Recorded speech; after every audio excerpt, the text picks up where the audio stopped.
ड्रामे की स्टार्टिंग में हम एक क्यूट सी बच्ची वांग को देखते हैं, जिसे उसकी ग्रैंड माँ डांट रही होती है और बोलती है कि तुम इतना स्लो काम क्यों कर रही हो, जल्दी से टेबल सेट करो, आंटी मिसाकी प्रेग्नेंट है, अब तुम्हें ही घर का काम करना होगा। बेचारी वान उनसे माफी मांगती है और बोलती है कि मैं अपना काम जल्दी पूरा कर लूंगी। वान जब प्रेग्नेंट आंटी को देखती है तो उसे पता चलता है कि बच्चे को बहुत तेज बुखार है, उसे अभी के अभी हॉस्पिटल ले जाना पड़ेगा वरना वो मर सकता है। वान उन लोगों से बोलती है आप जल्दी से आंटी को हॉस्पिटल लेकर जाओ, क्योंकि आंटी के बच्चे की कंडीशन बहुत ही खराब है, उसे सांस लेने में प्रॉब्लम हो रही है। वान की बात सुनकर मिसाकी को बहुत गुस्सा आता है। वो वान पर चिल्लाने लगती है और बोलती है कि तुमने मेरे बच्चे के बारे में ऐसा बोलने की हिम्मत कैसे की, अगर दोबारा मेरे बच्चे के बारे में कुछ भी बोला तो फिर मैं तुम्हें मार डालूंगी। तो वान रोने लग जाती है और अपने डैड से बोलती है कि मैं झूठ नहीं बोल रही हूँ, बच्चे की कंडीशन खराब है, अब जल्दी से उसे हॉस्पिटल ले जाओ। वान की बातों से मिस्टर ली को भी बहुत ज्यादा गुस्सा आता है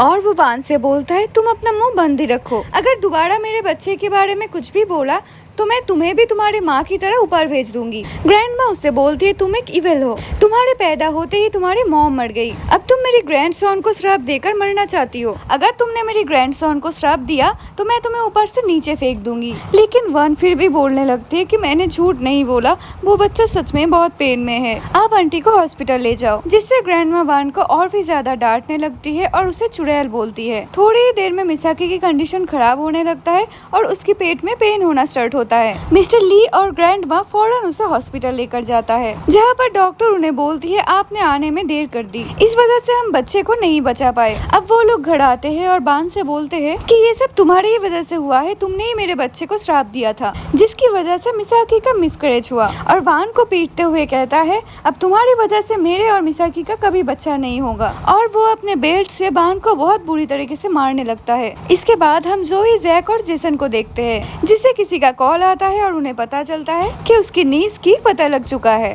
और वो तीनों बहुत ज्यादा खुश होते हैं। जॉय अपने ऑपरेशन कैंसिल कर देता है। जैक जो कि एक सेलिब्रिटी होता है वो अपनी इंटरव्यू छोड़कर चला जाता है और जेसन अपनी इम्पोर्टेंट मीटिंग कैंसिल करके वान जी को ढूंढने के लिए चला जाता है। इधर मिस्टर ली बान से कहते हैं कि तुम्हारी वजह से मेरे बेबी पैदा होने के पहले ही मर गए, तुम एक चुड़ैल हो, अब मैं तुम्हें भी मार डालूंगा। वो एक कांच की बोतल लेता है और वान को मारने जाता है। वान उसकी आंखों में गुस्से से देखने लगती है तो वो खुद ही के सर में बोतल मार देता है। तो ली के मॉम बोलने लगती है वो ये सब क्या कर रहा है, वो अपने ही सर में बोतल क्यों मार दी। तो मिस्टर ली बोलने लगता है ये सब इस चुड़ैल की वजह से हुआ है, जरूर इसने मुझ पर कोई मैजिक यूज किया है और मुझे खुद पर कंट्रोल नहीं था। ये चुड़ैल बहुत ही खतरनाक है, इसके पास इविल पावर है जिसकी मदद से उसने मुझे मारा। लेकिन मिसाकी कहती है ऐसा कुछ भी नहीं है, इस चुड़ैल ने मेरे बच्चे को मारा है, मैं इसे नहीं छोड़ूंगी। और फिर मिसाकी बान को मारने लगती है। बान रोने लगती है तो मिसाकी रुक जाती है। फिर मिसाकी उसके हस्बैंड से कहती है कि तुम इस चुड़ैल को पहाड़ों में लेकर जाओ और उसे ऊपर से नीचे फेंक दो, इसके बाद भी अगर वो जिंदा रहेगी तो भेड़िया उसे खा लेंगे। अब मिस्टर ली वान को अपने साथ ले जाता है। उधर हम उन तीनों ब्रदर्स को देखते हैं। जेसन अपने दोनों ब्रदर्स से बोलते हैं कि हमारी सिस्टर सू जिन तो मर चुकी है, लेकिन उसकी बेटी जिन का हमें ख्याल रखना है। यहाँ पर हमें पता चलता है कि बान उन तीनों की सिस्टर सू जिन की बेटी है, जो ली से प्यार करती थी और उसके साथ अपने घर छोड़ के चली गई थी। लेकिन बाद में जब वान पैदा हुई तब सू जिन की डेथ हो गई और इसके बाद उन तीनों ब्रदर्स ने उसे कभी नहीं देखा। लेकिन इसके बाद उसे पता चलता है कि सूजिन मरने से पहले एक बेबी बर्थ दिया था, इसलिए वो तीनों भी वान के पास जा रहे थे। वो तीनों जा रही होती है तभी उनके सामने मिस्टर ली वान को एक पोटली में बांधकर ले जा रहा होता है, लेकिन वो लोग उन्हें पहचान नहीं पाते। फिर ली वान को एक जंगल में लाता है और बोलता है कि अब तुम यहीं पर मर जाओगी। वान जोर जोर से रोने लगती है और बोलती है डैड आप मेरे साथ ऐसा मत करो। लेकिन ली उसका कोई भी बात नहीं सुनता और उसे ऊपर से पुश करने वाला होता है, लेकिन तभी उसका पैर फिसल जाता है और वो खुद ही नीचे गिर जाता है। वहीं पर हम एक लंगड़े आदमी को देखते हैं जिसका नाम लू सेंग है, जो बहुत ही डिप्रेशन में रो रहा होता है क्योंकि उनकी पूरी फैमिली उन्हें छोड़कर चली गई और उसे जॉब से भी निकाल दिया गया। उसे लगता है अब उसे इस दुनिया में रहने का कोई मतलब नहीं है, उसे मर जाना चाहिए और वो छुरी से खुद को मारने ही वाला होता है। तभी बान उसे रोक देती है और बोलती है कि खुद को मत मारो। और सेंग बान के पास आकर बोलते है तुम इतनी छोटी सी बच्ची इस खतरनाक जंगल में क्या कर रही हो, तुम्हारे मॉम डैड रहा है। बांग उसे बोलती है कि मेरी नाम लू वांग है, मेरी मॉम की डेथ हो गई है और मेरी डैड मुझसे नफरत करते हैं। उन्होंने इस जंगल में मुझे मारने के लिए छोड़ दिया, मैं बिल्कुल अकेली हूँ। तो सैंग बांग के पास आकर बोलता है, तुम फिक्र मत करो, अब से मैं तुम्हारा ख्याल रखूंगा, तुम्हें डरने की जरूरत नहीं है, अब से तुम मुझे अपने डैड समझो और मेरे साथ चलो। बान बहुत ही ज्यादा खुश हो जाती है और बोलती है, आज से आप ही मेरी डैड हो। बान को बहुत ही तेजी से भूख लगी होती, तभी उनके पास एक मुर्गी आकर गिरती है। तो लू सैंग उसे पकड़कर बान से बोलता है कि आज हम डिनर में चिकन खाएंगे और फिर वो दोनों वहाँ से चले जाते हैं। उधर हम मिसाकी को देखते हैं जो कि एक छोटी ऑर्फन बच्चे को घर लाती है और अपनी मदर इन लॉ से बोलती है कि इस बच्ची का नाम लिली है और लोग बोलते हैं ये एक चमत्कारी बच्चे है, इसके पेट पर हाथ रखने से लड़का पैदा होता है। तो उसकी मदर इन लॉ बोलती है कि ये सब झूठ है, जरूर ये लड़की सबको झूठ बोल के पैसा हड़प लेती है, तुम इसे वापस ऑर्फनेज में छोड़ाओ, इतनी कम उम्र में ये बच्ची कितना झूठ बोलती है, इसके हाथ लगाने से तुम कभी प्रेग्नेंट हो भी नहीं पाओगी। तभी वापस जेसन अपने दोनों ब्रदर्स के साथ आकर पूछता है कि हमारी लीज कहाँ पर है। मिसाकी उन तीनों को पहचान लेती है और बोलती है, आप इतने रिच लोग हमारे यहाँ क्यों आए हैं? वो लोग बोलते हैं, हम यहाँ पर अपने नीस को लेने आए हैं। ग्रैंडमा बोलती है, आप लोग किसके बारे में बात कर रहे हो? तो वो लोग बोलते हैं, हम लोग सूजिन के ब्रदर्स थे और यहाँ पर उसके डॉटर को लेने आए हैं, इसके बदले हम आप लोगों को बहुत सारे पैसे देंगे, इसलिए प्लीज हमारे नीस को दे दो, हम उसका बहुत ही अच्छे से ख्याल रखेंगे। अब ग्रैंडमा बहुत ज्यादा शॉक्ड हो जाती है और सोचती है कि वो चुड़ैल तो अब तक मर चुकी होगी, अब इन्हें क्या बोलूं, अगर इन लोगों को पता चलेगा तो ये लोग हमें जेल में डाल देगी। तभी वो लिली को आगे करती है और बोलती है कि ये सूजिन की डॉटर है। फिर ग्रैंडमा लिली से बोलती है, तुम इन लोगों को सच मत बताना, ये लोग बहुत ज्यादा रिच है, ये तुम्हारी हर विश पूरे करेंगे, इसलिए तुम इन लोगों के साथ सूजिन की डॉटर बनकर जाओ। अब वो चालाक लड़की बोलने लगती है कि मैं ही सूजिन की डॉटर हूँ। वो तीनों अपने नीस को देखकर बहुत ज्यादा खुश होते हैं। जेसन ग्रैंडमा को एक ब्लैंक चेक देकर बोलता है, तुम इसमें जितना चाहो अमाउंट लिख दो, लेकिन इसके बाद फिर से हमारी बेटी के पास आने की हिम्मत मत करना। फिर वो लोग लिली को लेकर वहाँ से चले जाते हैं। दादी, अम्मा और मिसाकी बहुत ज्यादा खुश हो जाते हैं। मिसाकी बोलती है, मम्मा अगर वो चुड़ैल वापस आ गई तो फिर क्या होगा? तब ग्रैंडमा बोलती है कि वो चुड़ैल अब कभी वापस नहीं आ सकते, क्योंकि अब तक तो उसे वीडियो ने खा लिया होगा, तुम फिक्र मत करो, अब हमारे पास बहुत सारे पैसे आने वाले हैं। इसके बाद हम लू सैंग को देखते हैं जो कि बान के लिए फ्रेश फिश लाया था। लू सैंग बान से बोलता है, अब से तुम स्कूल जाओगी, मैं तुम्हारे लिए बहुत हार्ड वर्क करूंगा और देखना तुम एक दिन बहुत रिच बनोगी, इसलिए तुम अच्छे से पढ़ाई करो। बान बोलती है, डैडी मेरे लिए ज्यादा काम मत करो और आप रात को जल्दी घर आ जाया करो, इसके अलावा मुझे और कुछ भी नहीं चाहिए। तो सैंग रोने लगता है और बोलता है कि मैं तुम्हारे लिए ही काम करता हूँ, अब मैं बहुत जल्दी तुम्हारे स्कूल के फीस और यूनिफॉर्म भी खरीद लूंगा, अब तुम जल्दी से स्कूल जाओ और अपने लिए न्यू फ्रेंड्स बनाना और सबके साथ अच्छे से रहना। और फिर बान वहाँ से चली जाती है, लेकिन वो उसकी पानी की बोतल भूल जाती है। तो लू सैंग उसे देने के लिए उसके पीछे जाता है। अब बान स्कूल में आकर लिली को देखती है जो कि उसी स्कूल में पढ़ती है। बान जब जा रही होती है तो लिली उसे जानबूझकर गिराने की कोशिश करती है, लेकिन बान उठ जाती है और लिली बान से बोलती है, अगर तुम्हें स्कूल में रहना है तो मुझे प्रिंसेस मानना होगा। बान बोलते हैं, हम लोग एक ही जैसे लोग हैं, तो मैं तुम्हें प्रिंसेस क्यों बोलूं? लेकिन लिली बोलती है, मैं स्कूल में सबसे ज्यादा रिच हूँ, मेरे अंकल ने स्कूल के लिए बहुत सारे पैसे डोनेट किए हैं, सभी लड़कियां मुझे प्रिंसेस मानती है और तुम्हें भी आज से मुझे प्रिंसेस ही बुलाना होगा। तो बान बोलता है कि मेरे डैडी ने बोला है सभी बच्चे एक जैसे होते हैं, कोई बड़ा या छोटा नहीं होता। लिली को गुस्सा आता है और वो बान को पकड़कर पुश करती है, इससे उसके सर में चोट लग जाती है। उधर जेसन का असिस्टेंट आकर बोलता है कि लिली के पैटर्निटी टेस्ट नेगेटिव आया है। ये सुनकर तीनों भाई ही शॉक्ड हो जाते हैं और बोलते हैं कि ये कैसे पॉसिबल हो सकता है। तो जेसन बोलता है कि हम फिर से एक बार इसका टेस्ट करवाएंगे और वो असिस्टेंट से बोलता है, जिसने भी ये टेस्ट किया है मैं उससे एक बार मिलना चाहता हूँ।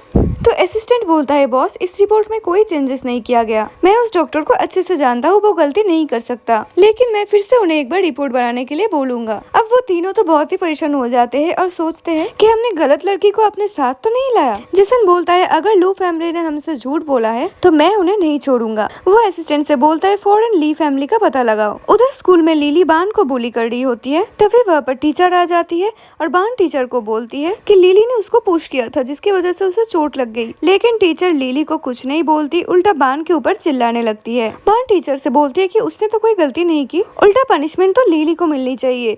तब टीचर बोलती है, लिली की फैमिली बहुत रिच है, उसके अंकल जेसन हमारे स्कूल के लिए बहुत सारे पैसे डोनेट किए हैं, इसलिए तुम्हें उनसे झगड़ा नहीं करना चाहिए। और वो बान से बोलती है कि तुम लिली से माफी मांगो। बान माफी मांगने से मना कर देती है, तो लिली उसे फिर से बुली करने लगते हैं और उसे मारकर नीचे गिरा देती है। घर पर उन तीनों ब्रदर्स ने काफी सारी लड़कियों को लाया होता है, जिनके हाथ पर एक स्कार होता है। जेसन अपने ब्रदर से बोलता है कि हमारी सिस्टर सुजिन के हाथ पर भी ऐसा ही एक बर्थ मार्क था, हमारे मॉम के हाथ पर भी था, तो ये बर्थ मार्क हमारे नीस के ऊपर भी जरूर रहेगा। तभी असिस्टेंट आकर उन तीनों को बोलता है कि ली फैमिली शहर छोड़कर भाग गए हैं। अब वो तीनों और भी ज्यादा परेशान हो जाते हैं, तो जेसन बोलता है कि हमें सीधा लिली से ही सच पूछना चाहिए, और वो तीनों लिली के स्कूल जाने लगते हैं। लिली टीचर से बोलती है कि आप बान को स्कूल से निकाल दो, इसके पास तो स्कूल यूनिफॉर्म भी नहीं है। तो बान टीचर से बोलने लगती है कि उसके डैड उसे बहुत ही जल्दी स्कूल ड्रेस दिला देंगे। तभी वहाँ पर बान के डैड आ जाते हैं और उसे पानी की बोतल देते हैं। टीचर उनके डैड से बोलने लगती है आपने अभी तक बान की फीस पूरी नहीं की, और तो और इसके पास कोई यूनिफॉर्म भी नहीं है। तो लूसेंग टीचर से माफी मांगने लगता है और बोलता है मैं जल्दी आपकी फीस भर दूंगा, मुझे बस कुछ दिनों की टाइम चाहिए और बान के लिए यूनिफॉर्म भी ले लूंगा, आप प्लीज उसे स्कूल से मत निकालो। टीचर बोलती है ठीक है, मैं आपकी ये बात मान लूंगी, बान को स्कूल से नहीं निकालूंगी, लेकिन इससे कहिए एक बार लिली से माफी मांगने के लिए। अब बान के डैड खुद ही लिली से माफी मांगने लगते हैं और बोलता है बान की जगह मैं लिली से माफी मांग लेता हूँ। और फिर टीचर उन्हें माफ कर देती है और बोलती है कि बान ने अगर दोबारा लिली को बुली करने की कोशिश की तो मैं उसे स्कूल से निकाल दूंगी। और लूसेंग बान को लेकर वहाँ से जाने लगता है।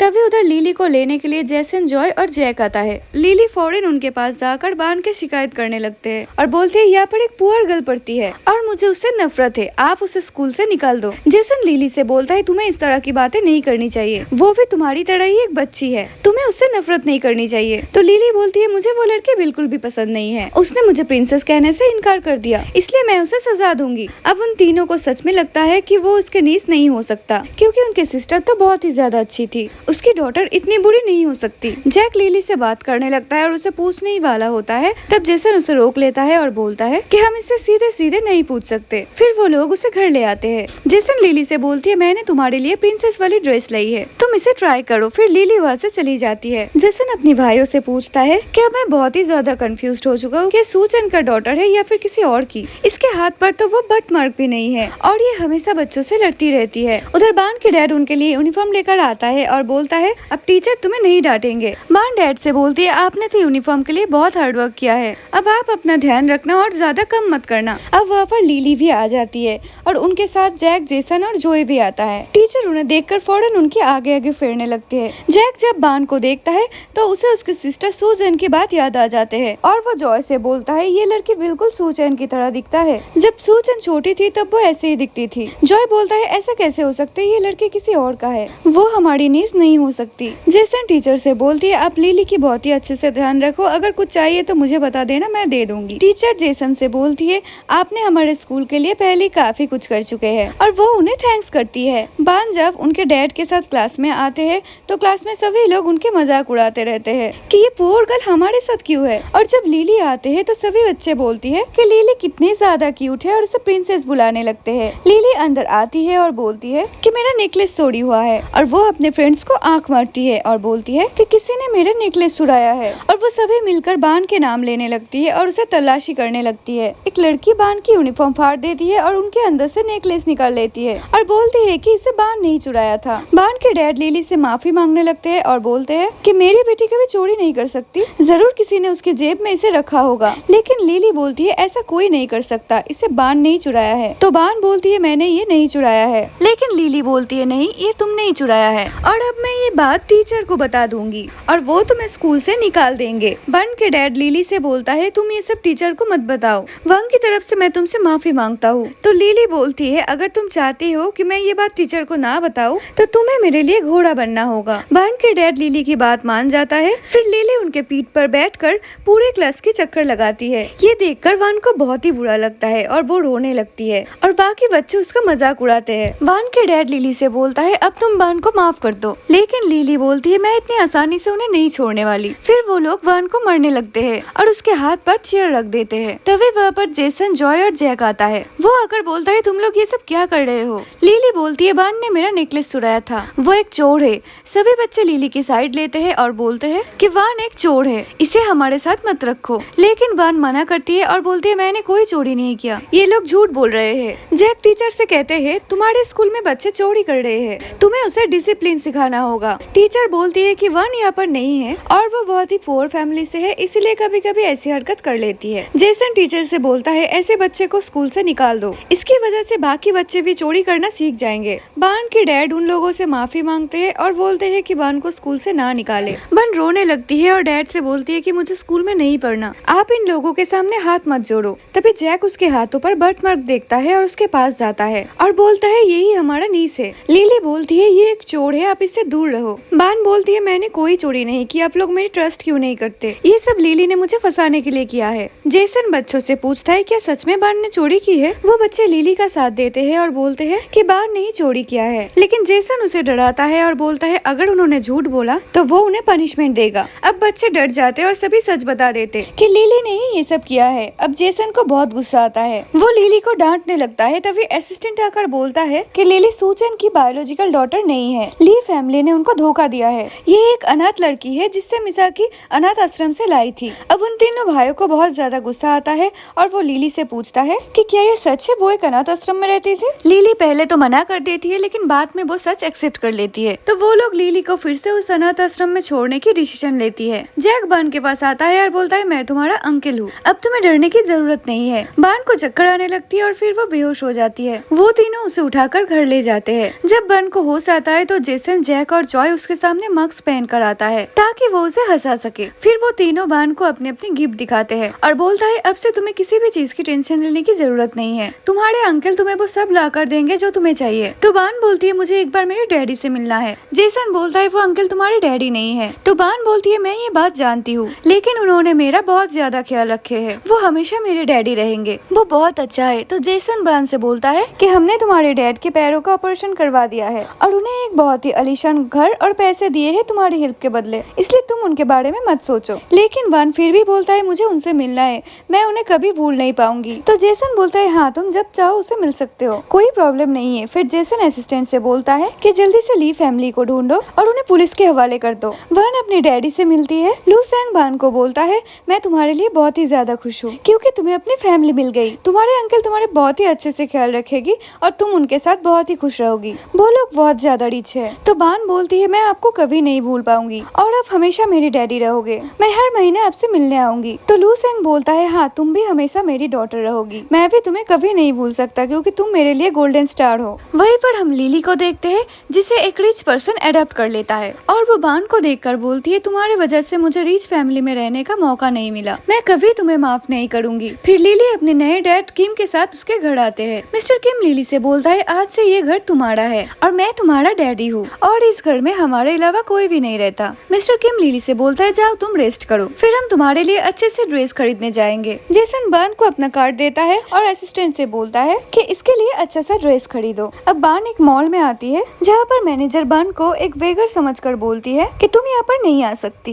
ये जगह तुम जैसे लोगों के लिए नहीं है। बान बोलती है कि मैं बेगर नहीं हूँ, मैं यहाँ पर शॉपिंग करने आई हूँ। मैनेजर बोलती है हमारी मॉल में सारी ड्रेसेस बहुत ही एक्सपेंसिव है, तुम इसे खरीद नहीं पाओगे तो चुपचाप यहाँ से चले जाओ। वहीं पर लिली भी अपने नए डैडी के साथ आ जाती है और बान को देखकर बोलती है ये पुअर गर्ल यहाँ पर क्या कर रही है। मिस्टर किम लिली से पूछता है क्या तुम इस लड़की को जानते हो, क्या ये तुम्हारी फ्रेंड है। तो लिली बोलती है डैडी मैं इस जैसी लड़कियों को अपनी फ्रेंड क्यों बनाऊंगी, ये तो एक पुअर गर्ल है। बान लिली से बोलती है तुम हर बार मेरे साथ ऐसे रूड बिहेव क्यों करती हो, क्या हम लोग फ्रेंड नहीं बन सकते। तो लिली बोलती है तुम जैसी लड़की कभी मेरे फ्रेंड नहीं हो सकती। और फिर वो मैनेजर से बोलती है कि इस लड़की को यहाँ से निकाल दो, ये बस यहाँ पर तुम्हारे टाइम वेस्ट करने वाली है, कुछ भी बाय नहीं कर पाएगी। मैनेजर लिली की बात मानकर बान से बोलने लगती है कि तुम यहाँ से चली जाओ, लेकिन बान बोलती है मुझे ड्रेस लेना है और वो ड्रेस देखने चली जाती। मैनेजर उसे बोलती है ये स्कर्ट बहुत ही ज्यादा एक्सपेंसिव है, तुम इसे अफोर्ड नहीं कर सकती। तो बान बोलते है मेरे पास पैसे है और मैं यही स्कर्ट लूंगी और वो मैनेजर को अपना कार्ड देती है। मैनेजर कार्ड देखकर बोलती है ये तो एक ब्लैक कार्ड है, ये तुम्हारे पास कैसे आया। लिली बोलती है कि ये कार्ड जरूर फेक होगा, तुम इस पर ट्रस्ट मत करो।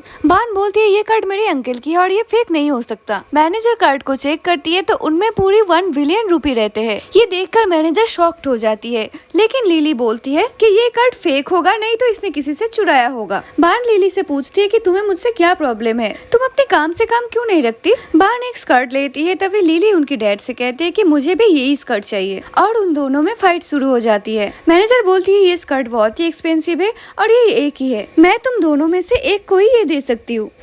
बान बोलती है ये मुझे चाहिए क्योंकि मैंने इसे पहले देखा था। लेकिन लिली डैड से बोलती है कि मुझे ये स्कर्ट किसी भी कीमत पर चाहिए। मिस्टर किम मैनेजर से बोलती है कि ये स्कर्ट लिली को दे दो, मैं तुम्हें डबल पैसा दूंगा। मैनेजर मान जाती है और बान बोलती है ये स्कर्ट मुझे चाहिए, मैं भी इसके लिए डबल पैसे दूंगी। लेकिन मैनेजर को लगता है कि ये लड़की मजाक कर रही है और वो वान से बोलती है कि अपना फेक कार्ड लेकर ऐसे चली जाओ वरना मैं तुम्हें पुलिस के हवाले कर दूंगी। तभी जेसन आ जाता है और बोलता है तुम पुलिस की धमकी किसे दे रही हो। मैनेजर जेसन को देखकर फौरन बोलने लगती है कि आप यहाँ पर क्यों आई है, अगर आपको कुछ चाहिए था तो मैं आपको भेज देती। जेसन मैनेजर से बोलता है कि तुम बान को हर्ट क्यों किया। बान जेसन से बोलने लगती है कि इन लोगों ने मेरी बहुत ही इंसल्ट की है, इस आंटी ने मुझे वेगर बोला और मुझे ड्रेस भी लेने नहीं दिया। जेसन को बहुत ही गुस्सा आता है और वो बान से बोलता है कि तुम फिक्र मत करो, मैं तुम्हारे लिए इससे अच्छा ड्रेस लाऊंगा और ये मॉल आज के बाद कभी किसी के साथ ऐसा नहीं करेगा क्योंकि मैं इसे बंद करवा दूंगा। और फिर वो मैनेजर से बोलता है कि तुम अपना सामान पैक कर लो, अब ये मॉल तुम्हारा नहीं है। मैनेजर बहुत ही ज्यादा अपसेट हो जाती है और सोचती है कि मैंने इतनी बड़ी गलती कैसे कर दी। अब घर आकर वन जैक और जॉय से मिलते हैं। जैक वान से बोलता है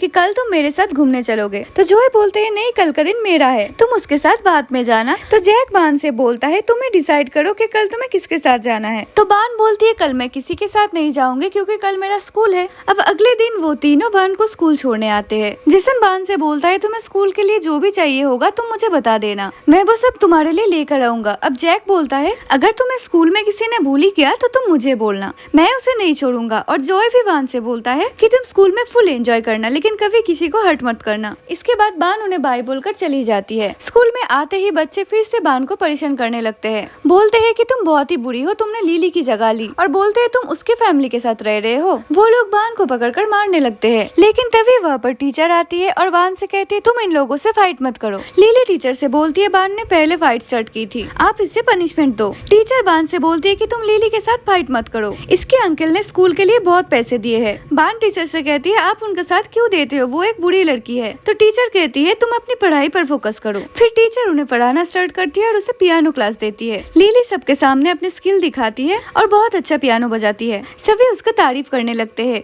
तो लिली बान से बोलती है कि अब तुम मेरी तरह बजा कर दिखाओ। बान आगे आती है लेकिन वो इतना अच्छा नहीं बजा पाती। तो लिली बान से बोलने लगती है तुम्हें ये बजाना नहीं आता है, तुम कंपटीशन में हिस्सा नहीं लोगी। तो बान बोलती है मैं कंपटीशन में हिस्सा जरूर लूंगी। और फिर वो अपने घर आती है और अंकल से बोलती है कि मुझे पियानो सीखना है। जैक बहुत खुश होता है और बोलता है तुम्हारा अंकल बहुत ही बड़ा स्टार है, वो तुम्हें पियानो बजाना सिखा देंगे। और फिर वो तीनों उन्हें पियानो बजाना सिखाने लगते हैं। जल्दी ही बान सब कुछ सीख लेती है। नेक्स्ट डे जैक बान को स्कूल छोड़ने जाता है और बोलता है तुम्हें मैंने जो कुछ भी सिखाया है वो याद रखो और तुम अपना बेस्ट करना। बान अंदर आता है तो लिली बान से बोलती है तुम्हें मेरी तरह पियानो नहीं आता है, तुम कभी भी मुझसे जीत नहीं सकती। लेकिन बान उसे कुछ भी नहीं बोलती है और सबके सामने पियानो बजाने लगती है। उसके स्किल देखकर सभी लोग बहुत ही खुश होते हैं और सब उसके तारीफ करने लगते हैं। फिर मैम बान से बोलती है कि तुम इस कंपटीशन को जीत ही लोगी क्योंकि तुम एक बहुत ही अच्छी आर्टिस्ट हो। लिली को बहुत ही ज्यादा जेलसी होती है और वो टीचर के पास जाती है और फिर वो बोलती है तुम बान का नाम कंपटीशन से काट दो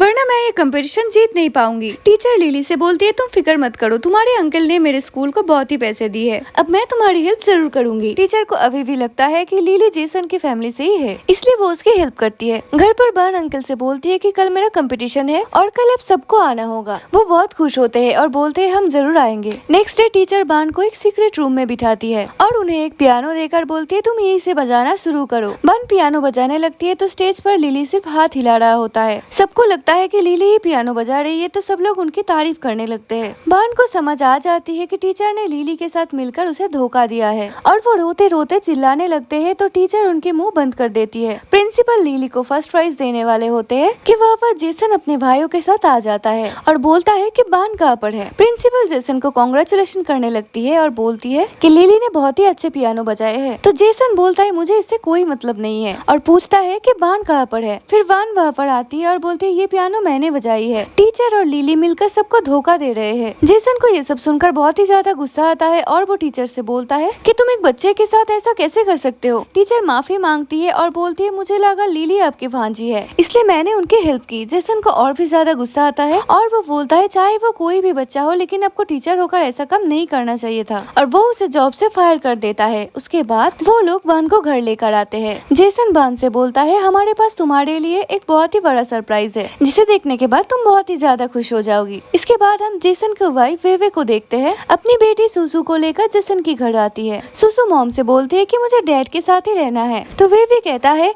अगर तुम मेरी बात मानोगी तो हम लोग भी यहाँ पर रह सकते हैं। फिर वो दोनों अंदर आ जाते हैं। वान सुसु के सामने आ जाती है तो सुसु उसे धक्का देकर निकल जाती है। वे भी वान से बोलता है तुम्हारी सिस्टर सुसु बहुत ही ज्यादा एरोगेंट है, इसलिए तुम उसकी बात की बुरा मत मानना। वान बोलती है आंटी मुझे सुसु से कोई प्रॉब्लम नहीं है क्योंकि वो मेरी सिस्टर है। वे भी वान से बोलता है कि तुम बहुत ही समझदार हो। फिर वह सुसु के पास जाती है और उन्हें डांटने लगती है और बोलती है तुम आज के बाद कोई गड़बड़ मत करना वरना मैं तुम्हें माफ नहीं करूंगी। तभी वान सुसु के पास आती है और उसे अपनी बनाई हुई पेंटिंग दिखाती है, लेकिन सुसु उसमें कोई इंटरेस्ट नहीं देती और वो वान से बोलती है कि तुम्हें ड्राइंग करना बिल्कुल भी नहीं आता, मैं तो तुमसे बहुत ही अच्छी ड्राइंग बनाती है। और वो वान की ड्राइंग फाड़ देती है। वान सुसु से बोलती है कि तुम बहुत ही ज्यादा बुरी हो, मैं तो तुम्हें सिर्फ ड्राइंग दिखाने आई थी लेकिन तुम मुझसे नफरत करती हो, तुम्हें मेरे साथ ठीक से बात करनी चाहिए, मैं तुम्हारी सिस्टर हूँ। सुसु को बहुत ही गुस्सा आती है तो वो वान को पुश कर देती है और बोलती है कि तुम मेरी सिस्टर बिल्कुल भी नहीं हो। तभी जेसन बाहर जाता है, सुसु पर साउट करने लगता है और बोलता है तुमने बान के साथ ऐसा क्यों किया। सुसु बोलती है कि ये मुझे बुली कर रही थी। तो बान बोलती है मैंने तो सिर्फ सुसु को अपनी ड्राइंग दिखाने आई थी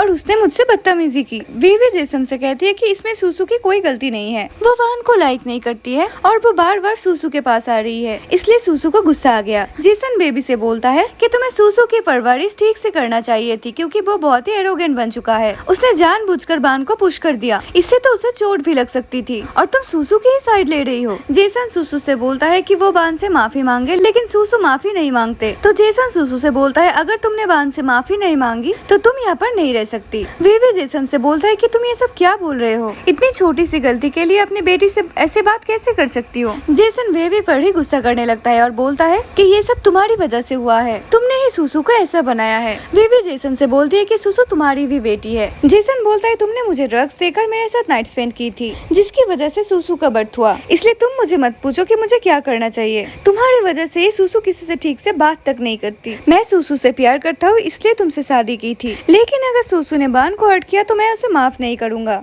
इसलिए तुम उनसे कहो कि वो बान से माफी मांगे। अब वे भी सुसु को माफी मांगने के लिए बोलती है। फिर सुसु बान से माफी मांगती है और जेसन बान को लेकर वहाँ से चले जाते हैं। वीवी को बहुत ही ज्यादा गुस्सा आता है और वो सुसु को मारने लगती है और बोलती है तुम्हारी वजह से जेसन ने मुझ पर गुस्सा किया। सुसु रो रही होती है और अपनी मॉम से माफी मांगती है। वीवी भी सुसु से बोलती है अगर नेक्स्ट टाइम मेरी बात नहीं मानी तो मैं तुम्हारे कान कट डालूंगी। अब वो सभी लंच कर रहे होते हैं, सभी लोग बान को ही प्यार कर रहे होते, कोई भी सुसु पर ध्यान नहीं दे रहे थे, जिससे वीवी को गुस्सा आता है और वो उनसे बोलती है सुसु भी उनकी फैमिली का एक हिस्सा है, उन लोगों को उस पर भी थोड़ा ध्यान देना चाहिए। और फिर सुसु को चिमटी देकर रोने बोलती है। सुसु भी रोने लगती है और बोलती है मुझसे कोई प्यार नहीं करता, सबको बस बान ही चाहिए, डैड भी मुझसे प्यार नहीं करते हैं। जैक जेसन से बोलता है कि तुम्हें सुसु पर भी ध्यान देना चाहिए, वो भी तुम्हारे डॉटर है। और फिर वो वान को लेकर वहाँ से चले जाते हैं। जॉय भी उनके पीछे जाता है। जेसन बेबी को बोलता है तुम मेरे सामने नाटक मत करो, मुझे अच्छे से पता है ये सब तुमने ही सुसु को सिखाया है। वे भी बोलती है तुम ऐसे कैसे बोल सकती हो, तुम लोग हर टाइम उसके सामने बन से प्यार करते हो, उस पर ध्यान नहीं देते तो उसे तो बुरा लगेगा ही।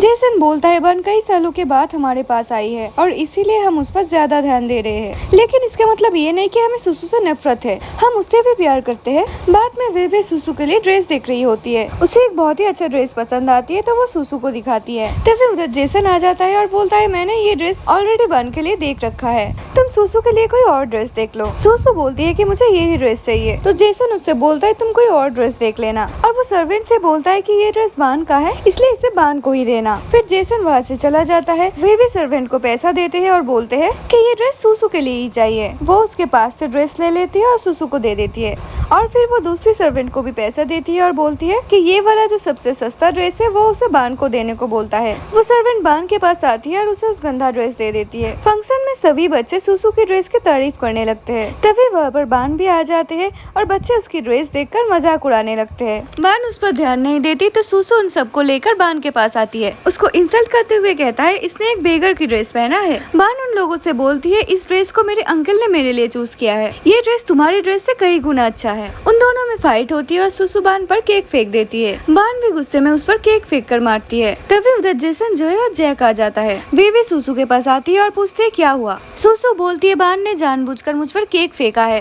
वे भी जेसन से बोलता है अब तुम बान को पनिशमेंट दो, उसने मेरी बेटी को हेट किया है। जैक बोलता है बान कभी ऐसा नहीं करेगी। तो जेसन सुसु से पूछता है कि तुम बताओ क्या हुआ है। तो सुसु बोलती है मैंने सिर्फ बान से पूछा था कि उसने ये ड्रेस क्यों पहना है और उसने सीधा मुझ पर अटैक कर दिया। बान बोलती है कि मैंने पहले अटैक नहीं किया था, सुसु ने किया था। पहले तो उसने मेरे ड्रेस का मजाक उड़ाया और फिर कह रहे थे कि मैं एक बेगर की ड्रेस पहनी हूँ। जब मैंने उससे कहा कि ये ड्रेस मेरे अंकल ने चूज किया है तो वो सीधा मुझ पर केक मार दिया, तो मैंने भी बदले में उस पर केक फेंका। जेसन बान से पूछता है कि तुमने ये ड्रेस क्यों पहना है। बान बोलती है ये ड्रेस तो आपने ही मेरे लिए चूज किया था। तो जेसन बोलता है मैंने तुम्हारे लिए दूसरी ड्रेस चूज किया था जो कि सूसू ने पहने हुए है, मैंने तुम्हारे लिए भी वैसा ही ड्रेस रखा था। तब बान बोलती है मुझे ये ड्रेस मेड आंटी ने दिया था। तभी असिस्टेंट उस सर्वेंट को लाता है और बोलता है कि ये सब उसने जानबूझकर किया है। जेसन उससे पूछता है कि वो ऐसा क्यों किया, तो सर्वेंट सब कुछ कह देती है कि ये सब उसने बेबी के कहने पर किया है। जेसन को बहुत ही गुस्सा आता है और वो उसे पुलिस के हवाले कर देता है। इसके बाद वो वीवी से पूछता है कि उसने ऐसा क्यों किया। वीवी बोलती है ये सब उसने सूसू के लिए किया, क्योंकि सूसू को ये ड्रेस पसंद आ गया तो इसलिए मैंने ये सब किया। जैक वीवी से पूछता है तो फिर उसने बान के लिए कोई अच्छा ड्रेस चूज क्यों नहीं किया, वो उसे इतना खराब और सस्ता ड्रेस क्यों दिया। तो वीवी बोलती है ये ड्रेस बान को पसंद था इसलिए मैंने उसके लिए ये चूज किया था, मैं भी बान से प्यार करती हूँ, मैं उसका बुरा नहीं सोचती। तो सू डैड से माफी मांगती है और बोलती है कि ये सब मेरी ही मिस्टेक है, अब मम्मा को कुछ मत कहो। जेसन बोलता है ये तुम्हारी गलती नहीं है, ये सब तुमको तुम्हारे मम्मा ने ही सिखाया है। नेक्स्ट डे जेसन एक बहुत बड़े आर्टिस्ट को घर बुलाते हैं जो बान को ड्राइंग सिखाते हैं। जेसन उससे बोलता है अब सूसू और बान की ड्राइंग कंपटीशन करवाओ, मैं देखना चाहती हूँ कि कौन बेटर करता है। अब वो आर्टिस्ट दोनों की ड्राइंग चेक करने लगती है और उसे बान की ड्राइंग बहुत ही ज्यादा पसंद आती है और सूसू के ड्राइंग्स में बहुत ज्यादा मिस्टेक्स निकलते हैं जिससे सूसू को बहुत ही बुरा लगता है। लेकिन जेसन, जैक और जोए उनकी तारीफ करने लगती है। वो लोग बान के रूम में जाकर बात कर रही होती है कि वो लोग बान के बर्थडे पर उसे क्या गिफ्ट देंगे। जैक और जोए बान से बोलता है हमें कहीं पर घूमने जाना चाहिए। जॉय बोलता है कि हम हांगकांग जाएंगे घूमने के लिए, लेकिन जेसन मना करता है और बोलता है कि बान के पेपर्स होने से पहले हम कहीं नहीं जाएंगे। वो लोग बान के ड्राइंग्स के लिए बहुत सारे गिफ्ट्स देते हैं और बोलते हैं देखना एक दिन तुम भी बहुत बड़ी आर्टिस्ट बनोगी। वे सुसु पर चिल्ला रही होती है और बोलती है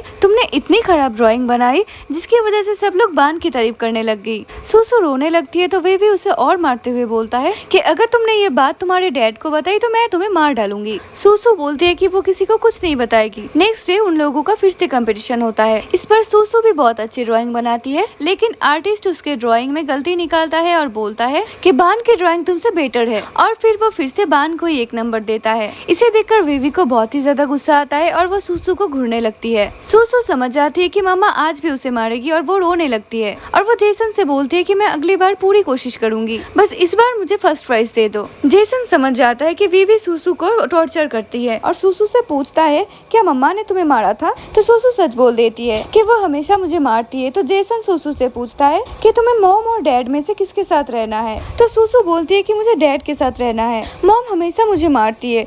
वे जेसन से पूछते हैं कि वो ऐसा क्यों पूछ रहा है, तो जेसन वेवी से कहता है कि अब तुम्हें अपनी सारी लिमिट्स क्रॉस करनी है, अब तुम मेरे साथ नहीं रह सकती, अभी के अभी मेरे घर छोड़कर चली जाओ, मैं कल लॉयर के हाथों से डाइवोर्स पेपर भेज दूंगा, आज से हमारे बीच कोई रिलेशन नहीं है। वीवी उनसे माफी मांगने लगती है लेकिन वो उसे घर से निकाल देता है। कुछ दिनों बाद जब जेसन सुसु और बान को लेकर जा रहा होता है तो वेवी वान को किडनैप कर लेती है। जैक सुसु से पूछते है कि वान कहाँ गई, तो सुसु बोल देती है मॉम उसे जबरदस्ती अपने साथ ले गई। जैक जेसन को ये बात बता देता है तो जेसन बोलता है जल्दी से वेवे को ढूंढो और सिटी से बाहर जाने वाले सभी रास्ते ब्लॉक कर दो और अपने आदमियों को उन्हें ढूंढने के लिए बोलो। उधर वेवे ने बान को बंद कर रखा हुआ होता है और उसे टॉर्चर कर रहे थे। बान बोलती है आंटी आप मेरे साथ ऐसे क्यों कर रही हो, आप मुझे जाने दो। तो वेवे बोलती है तुम्हारी वजह से मेरी सब कुछ छिन गया और अब तुम बोल रही हो कि मैं तुम्हें जाने दूं, आज मैं तुम्हें यहाँ से जिंदा नहीं जाने दूंगी। और वो बान को मारने जाती है तभी जेसन, जॉय और जैक आ जाते हैं और वेवे से बोलते हैं कि बान को छोड़ दो। वेवे जेसन से बोलती है इस लड़की की वजह से तुमने मुझे छोड़ दिया, अब मैं इन्हें जिंदा नहीं छोड़ूंगी। बान वेवी के हाथ पर काट लेती है और उनसे दूर जाती है। जैक जो फौरन बान को उनके पास ले लेता है और फिर जब वेवी उन पर अटैक करने आती है तो जैक उसे किक मार के गिरा देती है